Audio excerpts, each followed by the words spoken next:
বিদ্যাসাগর রেলপথ মিশনের পক্ষ থেকে এই পলাশচাবড়ি দোল মেলা উৎসব কমিটির সাংস্কৃতিক মঞ্চে আপনাদের এলাকায় আমাদের জনমত, আপনাদের সহমত এবং আপনাদের সহযোগিতা যাতে আমরা পাই তার আহ্বান জানাতে, আমাদের এই আন্দোলনকে সুদৃঢ় করতে আপনাদের শক্ত হাত আমাদেরকে আন্দোলনে চলার পথে পাথেয় করতে আমরা আজকে এখানে উপস্থিত হয়েছি।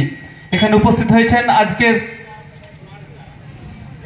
এই পলাশচাবড়ি মেলা কমিটির সভাপতি, আমাদেরকে সহযোগিতার হাত বাড়িয়ে দিয়েছেন, এবং গোষ্ঠ বিহারী চৌধুরী বাবু মেলা কমিটির সম্পাদক উপস্থিত আছেন, গোকুল ভূঁইয়া মহাশয় উপস্থিত আছেন, বিশিষ্ট ব্যবসাদার সমিতির ব্যক্তিবর্গ বাসুদেব ভূঁইয়া উপস্থিত আছেন, আপনাদের এলাকার সঞ্চালক বাসুদেব গুছাই সঞ্চালক উপস্থিত আছেন, সুশীল ঘোষ মহাশয়। আর আমাদের এই কমিটির পক্ষ থেকে উপস্থিত আছেন মাননীয় সভাপতি চন্দ্রকোনা টু শাখা কমিটির নিতাই মাইতি মহাশয়, উপস্থিত আছেন সম্পাদক সৌরভ চক্রবর্তী, উপস্থিত আছেন অসীম হাজরা মহাশয়, উপস্থিত আছেন অসিত চৌধুরী মহাশয়। আমরা এই বার্তা নিয়ে আপনাদের কাছে উপস্থিত হয়েছি আমাদের এলাকার উন্নয়ন ঘটাতে। রেল যোগাযোগ ব্যবস্থা স্বাধীনতার দীর্ঘ ৭৮ বছর কেটে গেলেও আমাদের এই চন্দ্রকোনার উপর দিয়ে কোনো রেল যোগাযোগ নেই। তাই আমাদের আন্দোলনকে ত্বরান্বিত করতে আপনারা সহযোগিতা করবেন। আমরা এই মঞ্চে উপস্থিত হয়েছি, এখান থেকে আমরা বার্তা দিয়ে যাব যাতে আমরা আমাদের রেল আন্দোলনকে সুদৃঢ় করতে পারি, এবং গণস্বাক্ষর পেপার আপনাদের কাছে পাঠিয়ে দেব। আপনাদের মূল্যবান স্বাক্ষর আমাদেরকে দেবেন, আপনাদের ফোন নাম্বারগুলো দেবেন। আমরা কিছু ব্যানার লিফলেট আপনাদের এখানে দিয়ে যাব, আপনারা প্রত্যেককেই এই আন্দোলনের সঙ্গে সামিল হবেন। এখন আমরা প্রথমেই সরাসরি চলে যাব আমাদের মূল যে লক্ষ্য, এই আন্দোলনকে ত্বরান্বিত করতে আপনাদের সামনে কিছু বক্তব্য তুলে ধরবেন। উপস্থিত আছেন মাননীয় অসীম হাজরা মহাশয়, তিনি আপনাদের কিছু বলবেন।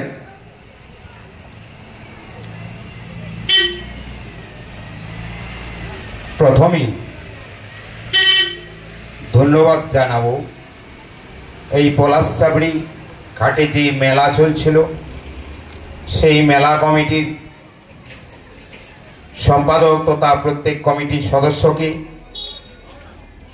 এবং আমার মাইক্রোফোনের আওয়াজ যতদূর পর্যন্ত যাচ্ছে তাদের প্রত্যেককে চন্দ্রকোনা বিদ্যাসাগর রেলপথ মিশনের পক্ষ থেকে অসংখ্য ধন্যবাদ এবং কৃতজ্ঞতা এবং ভালোবাসা জানিয়ে আমি সংক্ষেপে কয়েকটি কথা বলার চেষ্টা করছি।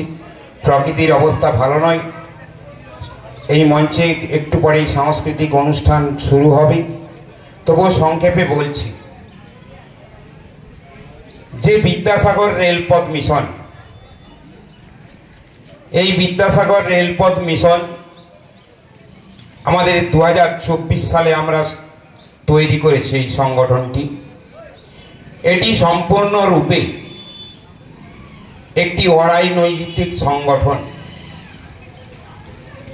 সমস্ত ধর্ম, সমস্ত দল, সমস্ত শ্রেণীর মানুষকে নিয়ে আমরা এই সংগঠনটি তৈরি করেছি। এই বিদ্যাসাগর রেলপথ মিশন আমরা এমন একজন ভারত মাতার বীর সন্তানের নামে নামাঙ্কিত করেছি, সেটি যে বিদ্যাসাগর মহাশয় আমাদেরকে পথ দেখিয়েছিলেন, আমাদেরকে বর্ণ পরিচয় শিখিয়েছিলেন, সেই ভারত মাতার বীর সন্তানের যে ঘাটাল মহকুমা, সেই ঘাটাল মহকুমা এখনো পর্যন্ত ভারতীয় রেল মানচিত্রে যুক্ত হয় না।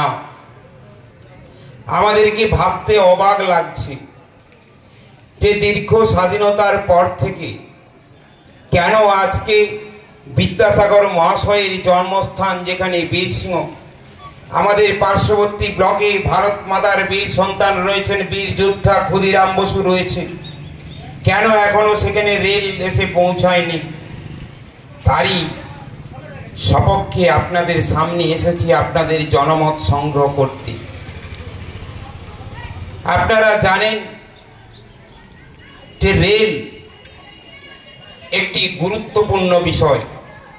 রেলপথ ছাড়া এলাকার উন্নয়ন হতে পারে না। এলাকার উন্নয়ন যে হয়নি তা নয়, এলাকার উন্নয়ন যথেষ্ট পরিমাণে হচ্ছে, কিন্তু সর্বোচ্চ শিখরে পৌঁছানোর যে একটি পথ বা অবলম্বন সেটি হচ্ছে ভারতীয় রেল। সেই ভারতীয় রেল আমাদের চাই। আজকে বলতে দ্বিধা লাগছে, আমাদেরকে ভারতবর্ষের বিভিন্ন প্রান্তে গেলে লজ্জা পায়, যেখানে জালের মতো রেলপথ বিস্তার হয়েছে, কিন্তু আমাদের এই ঘাটাল সাব ডিভিশনে কোনো রেলপথ নেই। ভারতবর্ষের যখন রেলমন্ত্রী ছিলেন মাননীয় মমতা বন্দ্যোপাধ্যায়, সেই রেলমন্ত্রী থাকাকালীন তিনি কিন্তু পাঁশকুড়া থেকে চন্দ্রকোনা পর্যন্ত রেল লাইনের তিনি রূপরেখা তৈরি করেছিলেন এবং সেটা পার্লামেন্টে পাস করেছিলেন। তারপর থেকে কিন্তু কোনো উন্নয়ন হয়নি। তাই সেই ঘুমিয়ে থাকা শিশুর পিতা সব শিশুরই অন্তরে আমরা প্রত্যেকে চাই। আমরা বলতে এসেছি আজকে এখানে, কিন্তু আমার মাইক্রোফোনের আওয়াজ যতদূর পর্যন্ত যাচ্ছে